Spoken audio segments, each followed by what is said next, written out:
Okay, so I didn't really get a chance to really dive deep into these chapters. So this is what I would like to do now.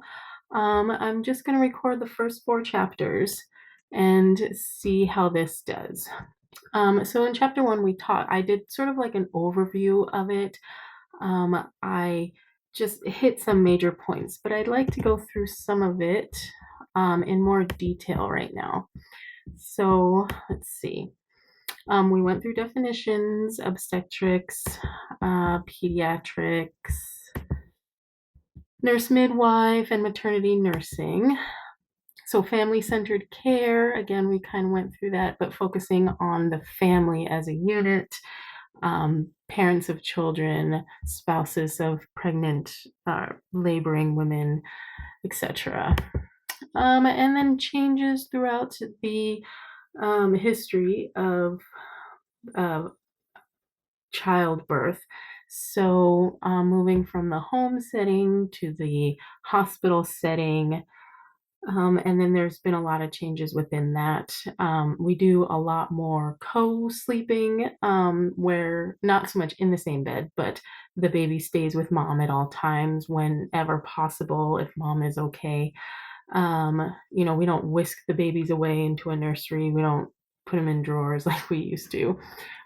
So there's been a lot more bonding between mom and baby and dad and baby. That's a big change too, is dad is much more a part of the birthing process, cutting the cord and being support for laboring moms and doing skin to skin with babies. That's a big thing too now. And then, of course, I don't know if you guys have heard of this twilight sleep, which is what they used to do back in the 20s. They actually did uh, this medication, they called it twilight sleep, and they would put these moms in these hallucinogenic states and they would freak out and they would be in like these nightmares. So they would tie them down, they would blindfold them and tie their hands behind their back. So extremely barbaric. I don't know why we thought that was okay as a species, but we did. Um, and then, of course, again, the organizations, the World Health Organization, United Nations, these are organizations that really fight for, women's health and rights and children's health and rights, education, all that kind of stuff. Head Start's a good one, right? Preschool for young kids, they're really good for, you know, low income children who have issues at home, whether it be through in the foster kid system or being abused or have maybe some mental issues, behavioral issues, whatever. So Head Start's been really good with that. We talked about the WIC program, and some of these other things. We've talked about FMLA, HIPAA. Everybody knows about HIPAA. And then, of course, the sort of extension to HIPAA, which would include also the technology, how we email, how we share electronic health records, how we keep track of health records electronically, telehealth, all these things. So, helping protect the information through very vulnerable internet. And then, of course, reportable situations, again, abuse, communicable diseases, suicide behavior, all this kind of stuff. Anytime, we feel that there's danger, patient, community, that kind of thing. Um, so, yes, the family centered, again, wanting to bond, wanting everybody to play a part, supporting mom, supporting baby, and this goes from the pre-labor, in labor, so that would be the antepartum is during labor, and then the postpartum after labor. And then, of course, the changing perceptions of women who are pregnant, and how we view it. It's not a disease. Women who are pregnant are not invalids. It's just a different stage of life. So, not treating it differently. Um, so culture, again, we talked about culture, and I did want to expand on this just because different, cultures do have different ways or different understandings. You know, there are a lot of Amish who want the least amount of interventions. We try to do it all naturally. They do a lot of home births versus, women who, are career women and want C-sections so that they can, save the day and they don't have to worry about the whole laboring process.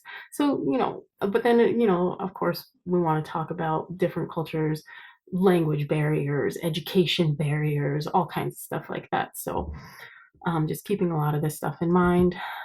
And then, of course, cultural awareness, which is basically every individual is different, right? And we can't take our own perceptions um, into a space that doesn't really belong there. So we want to listen to the patient, right? And we talk a lot about race and all this stuff, but it's really, I mean, it's just an individual thing, right? Everybody's different, so we want to treat everybody with respect and dignity by, listening to what they want and, making a compromise. We have information, they have certain expectations, and trying to find that middle ground.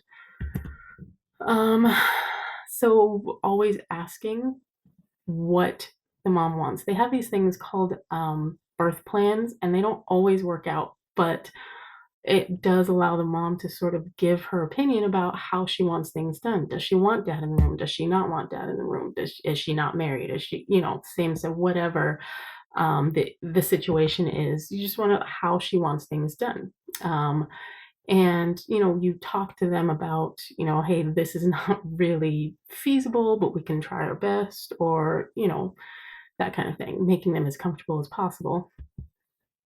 um and then, of course, not being judgmental or forcing our biases on someone else.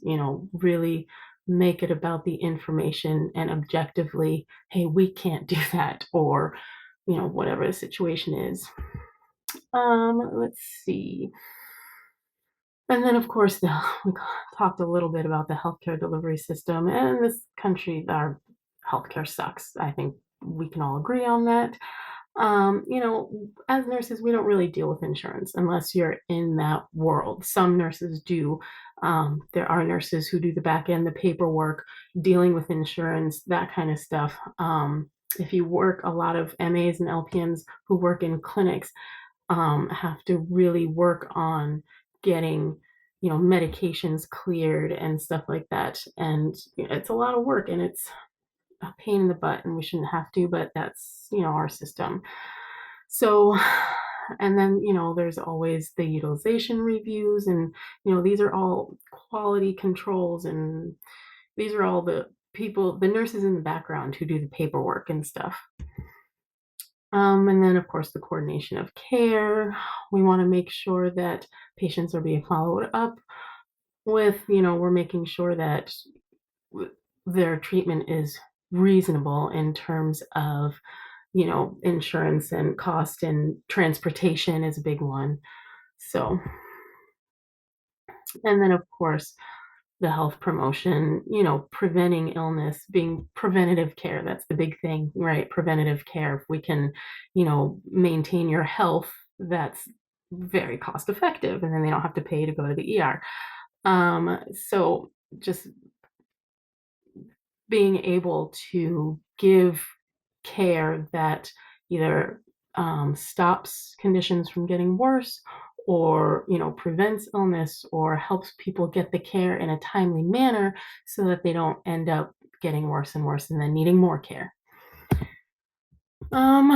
So we talked about care plans, individual care, what's feasible for the patient. We don't want the patient, to have to drive to Kalispell if they don't have transportation, if we can do it, in Libby, that kind of thing, or vice versa. Not that I think people in Kalispell would need to come to Libby, but you know what I mean. So, and then the clinical pathways, quality of care. Let's see.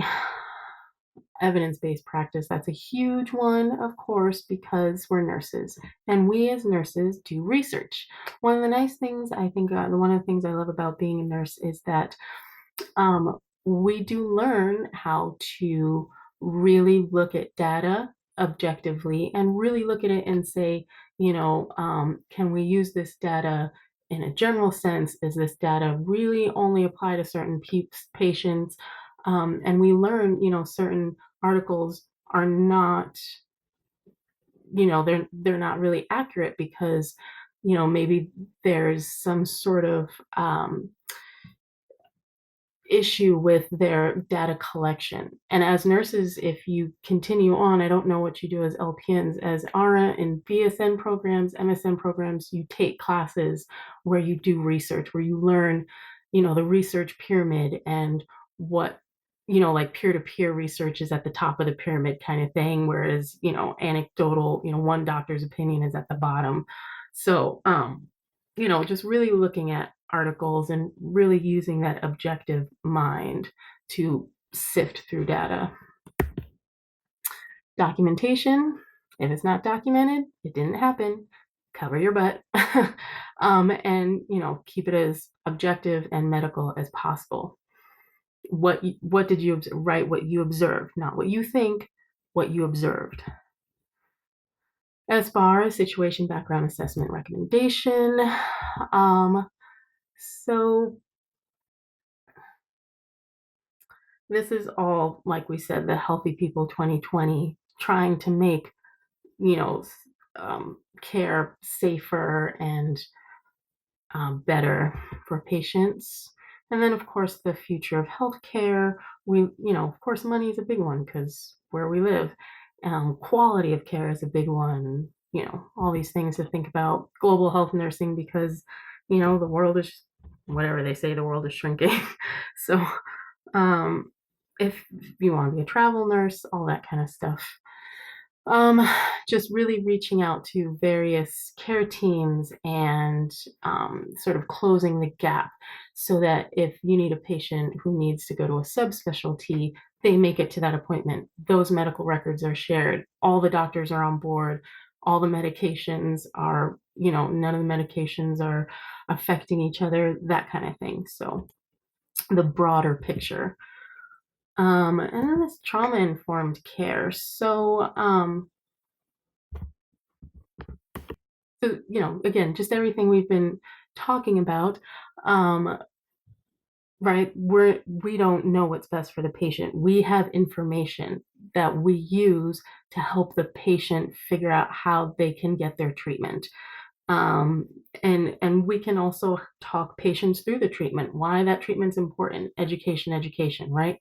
And then, sort of allowing the patients to help decide what they need is really helpful because, they gain a sense of control over their life. They're not just being forced to do something they don't really feel comfortable with. So,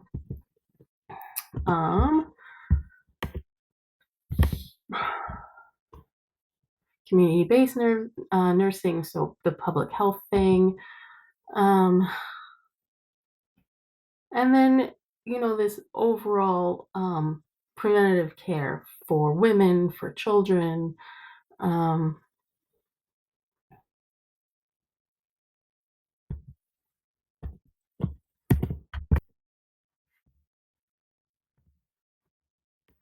Right, so helping pregnant women make better choices. The whole drinking and smoking, education, how they can eat better, how they can exercise safely, playing sports safely. I don't know if we really encourage the sports thing because there's that fine line again, best for mom, best for baby kind of thing. So just the whole thing to think about, just broader picture, healthier people get better outcomes, right? So